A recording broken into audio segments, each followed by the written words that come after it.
సంవత్సరాల తరబడి ఎన్ని మందులు వాడినా మీ మోకాల నొప్పులు తగ్గట్లేదా? ప్రాణ పెయిన్ క్లినిక్ లో అత్యాధునిక చికిత్స. వైఎస్ వివేక హత్య కేసులో నిందితుడు అంటూ సిబిఐ ఆరోపిస్తున్న వ్యక్తికి కడప టికెట్ ఏ ప్రాతిపదికన ఇచ్చారో కడప ప్రజలకు తన అన్నయ్య వివరించాలని వైఎస్ షర్మిల డిమాండ్ చేశారు. సొంత బాబాయ్ హత్యలో ప్రమేయం ఉందని ఆరోపణలు ఎదుర్కొంటున్న వ్యక్తిని జగన్ కడప లోక్సభ బరిలో నిలబెట్టడం తట్టుకోలేకే తాను ఇక్కడి నుంచి పోటీ చేస్తున్నారని షర్మిల చెప్పారు.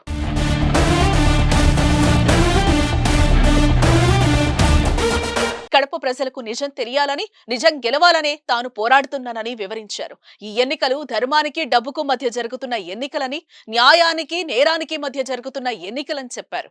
ఈ ఎన్నికల్లో వైఎస్ బిడ్డ ఓడిపోతే నేరం గెలిచిందని అర్థమని షర్మిల స్పష్టం చేశారు. దివంగత నేత వైఎస్ రాజశేఖర రెడ్డి పేరును Congress party CBI charge sheet లో చేర్చిందన్న జగన్ ఆరోపణలపై వైఎస్ షర్మిల వివరణ ఇచ్చారు.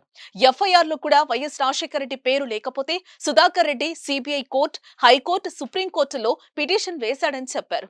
వైఎస్ రాజశేఖర రెడ్డి పేరు సిబిఐ ఛార్జ్ షీట్ లో లేకుంటే జగన్ కేసుల నుంచి బయటపడడం కష్టమని సుధాకర్ రెడ్డి పదే పదే కోర్టుల్లో పిటిషన్లు వేశాడని ఆరోపించారు. దీంతో సిబిఐ వైఎస్ఆర్ పేరును ఛార్జ్ షీట్ లో చేర్చిందని చెప్పారు. ఈ విషయంలో కాంగ్రెస్ పార్టీకి ఇలాంటి సంబంధం లేదని స్పష్టం చేశారు షర్మిల. కన్న తండ్రి పేరును సిబిఐ ఛార్జ్ షీట్ లో ఇరికించిన వ్యక్తిని జగన్ హక్కున చేర్చుకున్నారని, ముఖ్యమంత్రిగా బాధ్యతలు చేపట్టిన 6 రోజులకే సుధాకర్ రెడ్డిని పిలిచి ఏఐజీ పదవి కట్టబెట్టారని గుర్తు చేశారు షర్మిల. మొత్తానికి అన్న చెల్లెళ్ల మధ్య మాటల యుద్ధం రోజు రోజుకు ముదురుతోందని అనలిస్టులు అంటున్నారు. దీని ఎఫెక్ట్ ఎన్నికలపై, జగన్ పార్టీపై ఏ మేరకు ఉంటుందోనని అంచనా వేస్తున్నారు.